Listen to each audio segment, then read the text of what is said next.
The chandelier hummed like it knew a secret. My sister Riley clinked her glass with the fork she never used for anything but attention. Family vote, she sang, dimples bright and cruel. Claire's out. Laughter rose the way steam does. Thin, hot, vanishing. I smiled, the kind of smile that means remember this breath. My name is Claire Dawson. I am 26 years old, and on Thanksgiving night, my own family tried to evict me from my last name.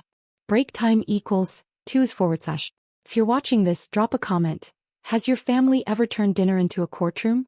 Hit like and subscribe because tonight is proof that silence can be a scalpel. They thought I'd tremble. They thought I'd beg. Instead, I slid a craft paper folder onto the table, aligning it with the placemat like it was part of the flatware. Riley's laughter snapped when she saw the tab with her name. She opened it. The scream wasn't loud. It was sharp. Then everything went quiet enough to hear the gravy boat settle.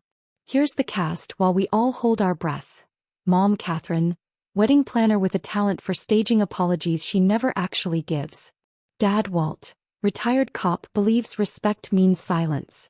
Riley, 24, social media lawyer in theory. Real specialty is plausible deniability. Uncle Mike, HVAC contractor with opinions about everything but thermostats. Grandma June, once a choir singer, now the last person who tells the truth even when it's expensive. She's my one soft place. Riley flipped pages with a manicured finger. Emails she wrote, transfers she requested, screenshots where she asked me to hold tuition payments, promising repayment after that dream job. I had highlighted her favorite word in yellow. Family. Dad's jaw set. Mom's eyes darted. Grandma June folded her hands, watching like a storm reader. Riley hissed, "Where did you get these?" I said, "From the parts of our life I paid for." No one spoke. Even the dog lay down and decided neutrality was safer. The smell of cinnamon and resentment braided in the air. I could have thrown the whole folder like a grenade. Instead, I pushed it toward Mom. "Take your time," I said, voice steady. I did. The timer on the oven beeped. No one moved. Somewhere, a neighbor laughed at a sitcom. In our dining room, time turned to glass. I thought it might shatter, until my father's phone lit up and I saw the caller ID. Dad lifted the phone. "Yes?" he said, the authority back in his shoulders like a coat. The color drained from his face. He handed the phone to Mom. "It's Mr. Ellison," he murmured, Riley's firm partner. Mom listened, smiled a brittle smile and said, "We'll call you back." She hung up like the phone had burned. Riley swallowed. He saw the post. "What post?" I asked. Her mouth opened, closed. She glanced at the folder again. Page 12, a payment I made to keep her car from being repossessed. The same month she bragged about buying a designer bag with her bonus. I slid a smaller envelope out, addressed to Walt and Catherine Dawson. "This isn't a threat," I said. "It's a courtesy." Inside, a printed memo with simple lines. "I resign from the role you hired me for at birth. Fixer, financier, excuse collector." I had included a list of subscriptions in my name, all set to expire tonight. If you're still here, tell me in the comments, have you ever written a resignation letter to your family? Hit like and subscribe. Sometimes the only HR department we have is a backbone. Mom found her voice. "Where did this bitterness come from?" "From the parts of the family you couldn't fit into a centerpiece," I said. "From years of, we'll make room for Riley's +1 but not for Claire's opinion." Uncle Mike chuckled. "Kiddo, you're being dramatic." Grandma June's gaze pinned him to the chair. "She's being specific. Break time equals 2/. In the folder's back pocket sat copies of Dad's temporary loans from me. $4,600 labeled generator repair. $1,800 department dues he insisted I cover as a favor. Each signature line wore my name like a bruise. He stiffened. "I'd have paid you back. You had 9 holidays," I said. Riley tried to rally. "So what, you printed receipts? You think this makes you superior?" "No," I said. "It just makes me done." The kitchen timer screamed again, an alarm for a house fire nobody would admit existed. Mom lunged for the oven, burned her wrist, cursed quietly, then finally looked at me, not through me. "Sit clear. Let's talk." "No," I said. "Let's listen." The front door opened. I hadn't heard a car. Grandma turned, surprised, then smiled in a way that made my stomach flip. Because the person who walked in was the last ally I expected, and she was holding her own folder. Aunt Laurel, Mom's older sister, rarely attends holidays. 2 shifts at the hospital and a dislike for staged forgiveness keep her home. But there she was, cheeks wind-flushed, lab badge still clipped to her pocket, a manila folder tucked under her arm. "Sorry I'm late," she said, breathless. "June called. Said to bring copies." Riley rolled her eyes. "What is this, a tribunal?" Laurel set her folder beside mine. "It's an intervention. For a pattern with perfect makeup." Mom stiffened. "Laurel." "Hush, Katie," Laurel said, gentler than the word should allow. She opened her file. Printed withdrawals from the Family Emergency Fund. My contributions circled, draining out on months that weren't emergency, just inconvenient. There were notes in Mom's handwriting. "Ask Claire, she owes us loyalty." The word owes scratched my skin. "If you're watching this, tell me, have you ever learned your generosity was listed like a utility on someone else's spreadsheet? Hit like and subscribe. This is where the story stops being just mine." Dad tried to reframe. "We're a family. We help each other." "Then why," Laurel asked, "do the arrows only point at Claire?" Uncle Mike lifted his hands. "We asked. She could have said no." Laurel smiled at me. "Say it now." "I'm saying it," I whispered. "Break time equals 2/. Riley clicked her nails. "This is petty. Claire, you're single, no kids." "Stop," Grandma June said, the choir back in her throat. "The only child I see parented in this house is your entitlement." Silence shifted. It wasn't hostile. It was expectant. I placed one more document on the table. A simple guest list for the last 5 holidays. Columns for who attended, who was toasted, who paid. Every line ended with my name underpaid. Mom exhaled, a sound like fabric tearing. Dad rubbed his forehead. Riley stared at the ceiling, counting cobwebs that didn't exist. "Here's my counter toast," I said, lifting my water. "To the last year I ever bankroll mockery." From the hallway came a muffled buzz. Our door camera. Dad checked his phone. His face went flat. "They're here," he said. "Who?" I asked. He swallowed. "The neighbors. Someone reported a disturbance." He looked at the folder, then at me. "They think we're fighting." "We are," I said calmly. "We're just doing it with evidence." The doorbell rang, polite and heavy. When I opened it, I didn't find a neighbor. I found the consequence of a text Riley thought I'd never see. 2 officers stood on the porch, hats damp with sleet. "Evening," the taller one said. "We got a call about a welfare concern for a young woman named Claire." My stomach tightened. "Filed by whom?" He checked his notepad. "Anonymous." Riley's lip twitched. I stepped aside. "You're welcome to take a look. My welfare's in the dining room with pie." The officers scanned the scene. Turkey mid-carve, half smiles fossilized, 2 folders pulsing like sirens. "Everything okay?" the shorter one asked gently. I nodded. "Better than okay. Documented." They apologized for the interruption and went back into the cold. The door clicked shut. I turned to Riley. "You thought calling a wellness check would make me small." Her cheeks flared. "You think you're smarter than all of us." "No," I said. "Just tired." If you're still watching, comment if anyone's ever tried to paint you unstable the minute you refuse to be useful. And subscribe, because the next part is where I stop being available. I pulled out a final page. Account deauthorization forms, phone plan, streaming, club membership, the credit card in my name that kept Dad's emergency fuel tank full. "These end at midnight," I said. "You can restart them on your own." Mom reached for my wrist. "Don't do this," she whispered. "We'll look poor." "Then learn what poor feels like," Aunt Laurel said. Claire already did.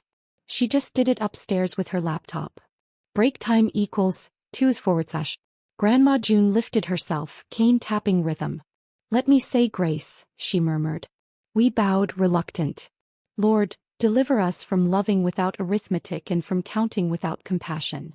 Her eyes flicked up to me. "And bless the one who finally balanced the books." When we raised our heads, Riley's glass trembled on the stem. She tried one last performance. "You're out, Claire," she repeated, the line that started this. "The vote. You can't vote me out of my own work." I said. You can only decide not to benefit from it. Dad stared at the carving knife like it might split the evening in half. What do you want? He asked gruffly. Acknowledgement, I said. And independence. And if we say no? He asked. I slid the last item across. A letter already stamped, addressed to our family attorney, revoking my guarantor status on anything bearing the Dawson name. He read the first line and nodded, defeated. He lifted his glass with shaking fingers.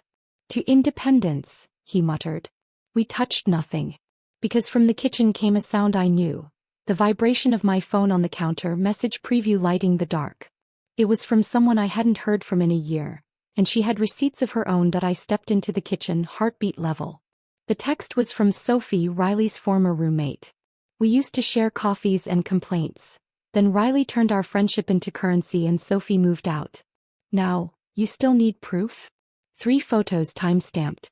Riley asking Sophie to route purchases through Claire's card. Riley mocking my sponsor donor energy. Riley bragging that, Dad says Claire's just a piggy bank with ankles. I stared at the tile. The pattern didn't change but the room did. If you're here breathing with me, tell me, have you ever found the sentence that finally pulls the pin? Hit like and subscribe. This is the part where the story stops pretending to be polite. I went back to the dining room. I didn't slam the phone. I placed it beside Riley's plate. Read, I said. She read. Her face emptied. That was a joke, she croaked. Then laugh, I said softly. Dad saw the words over her shoulder. He dropped his napkin like it weighed 100 pounds. Mom folded her lips inward, a seam unspooling. Uncle Mike cleared his throat with a noise men make when they're out of arguments. Grandma June looked at me. What would you like to do now, Claire? Finish dinner, I said. Then finish the paperwork. Riley whispered, please don't post that. I don't have to, I said. Sophie already did, only to people whose opinions matter. Break time equals, 2/. We ate in a slow silence. Turkey tasted like complicated history. Stuffing tasted like the apology nobody could find. After pie, I stacked the forms and slid them into my tote. Autonomy, I said to myself, testing the weight of the word. I put on my coat. Mom rose. Where are you going? Home, I said. Where the votes don't count against me. At the door, Grandma June caught my hand. She pressed a small folded paper into my palm. From your grandfather's desk, she said. I opened it. A savings bond. Modest, ancient, still valid. He liked your math. I kissed her cheek. Thank you. When I stepped onto the porch, the night air was a clean blade. I knew I'd cut myself on it if I wasn't careful. Across the street, porch lights glowed. A neighbor waved without knowing what he waved away. My phone vibrated again. A bank notification. Joint account access removed by other party. They were fast. Desperate. I smiled into the dark. So am I. Then the house lights flicked twice like a stage manager calling places, and Mom shouted from the door with a sentence that changed everything about the past. The law office smelled like polish and quiet. Mr. Allison met me in a glass room where nothing could hide. He was careful with his words. Miss Dawson, this is unusual, but I thought you should know. Your sister's conduct, using your name, your card, could rise to misconduct if it overlaps with firm business. I sat straighter. Do what you must, I said. But I don't want her destroyed. I want her honest. He studied me, then nodded. There's a remedial path. Repayment plan. Ethics training. A formal apology letter. If you'll accept it. I'll accept results, I said. Not letters. If you're watching, tell me, would you take a clean apology over a clean record? Subscribe if you've ever had to choose the kind of justice you can sleep with. He slid a paper across. A proposed repayment schedule from Riley's trust with interest for amounts owed to me. A clause to remove my info from anything connected to her. I initialed where necessary. One more condition, I added. My grandmother receives independent transportation funds for medical visits. She's carried all of us long enough. He smiled. Reasonable. Break time equals, 2/. Outside, the air tasted like relief with an afterbite. I texted June. Ice cream? She responded with a heart and an address. We sat on a park bench with 2 ridiculous cones. Kids shrieked around us. A dog barked at a fountain. June licked a drip from her wrist. Your mother called me, she said. Asked if I'd convinced you to forgive everyone. What did you say? I said forgiveness is a house with many rooms. Some are still under construction. We laughed until we hiccuped. Then my phone buzzed again. Mom this time. A photo of the dining room now empty, the folder still on the table like a restless animal. Her message read, "Come home for leftovers." I typed back, "I am home." I sent a picture of June beside me, grinning, a smear of mint on her cheek. For once no one argued. Back at my apartment, envelopes waited. The savings bond June gave me and a letter from the bank confirming deauthorization. I set them beside each other, past and present shaking hands. I made tea. June dozed on the couch. The city dimmed. Midnight approached like a deadline and a dawn. The clock ticked to 12 o'clock. My phone lit again. Riley. Not a call. A transfer. First payment received. Memo, not asking. Doing. I exhaled a year. And then the door knocked, soft as a promise I wasn't sure I wanted. On the other side stood my mother, not dressed for guests, holding a pie and something braver than guilt. Mom looked smaller without her clipboard. She held the pumpkin pie like a passport. Can I come in? She asked. I glanced at June. She nodded once. I opened the door. Mom stepped inside, eyes on the rug. I don't like the person I became to keep you near, she said. I thought dependence would hold you. It made you want to run. I am ashamed. The word wobbled. It didn't break. I poured tea. We sat. Silence tried to boss the room. June shooed it with a smile. Mom took a breath. I want to start again. With terms. My eyebrows rose. Interesting. Your terms, she corrected. Teach me. I pushed a pad of paper across. 4 rooms in my house of forgiveness, I said, drawing boxes. Room 1, acknowledgement, public not whispered. Room 2, boundaries, no accounts, no surprise invoices. Room 3, equity, holidays that make space for me without price. Room 4, repair, grandma's rides, Riley's repayments, dad's actual apologies. Mom nodded after each one. Done, she said softly, not bargaining. Then she added, Room 5, I bring the pie but you slice it. We laughed. It sounded new. If you're still watching, share in the comments. Have you ever rebuilt family like a house, one room at a time? Don't forget to subscribe. These stories are maps for people who've been told they're replaceable. Mom stood to leave. At the door she turned. By the way, your sister's toast? The vote. I waited. It wasn't real, she admitted. She made it up to get a laugh. It was real enough, I said. It told the truth about the room I had. She flinched, then nodded. Not anymore. After she left, June touched my cheek. You did it, she whispered. You made numbers sing. I leaned into her hand. We did. I took the savings bond from the table, tucked it in the folder labeled New Terms, and wrote my last note of the night. I am not the family fund. I am the family. The city exhaled. So did I. The oven we never used beeped. The pie warm again. June cut 2 slices for breakfast. I opened the balcony door to let the clean cold in. On my phone, a final message from Riley. Thank you for Monday. I wrote back. Thank you for Tuesday. Meaning today. Meaning growth. Then I closed the folder, turned off the light, and let the quiet belong to us. Family is chosen, terms included.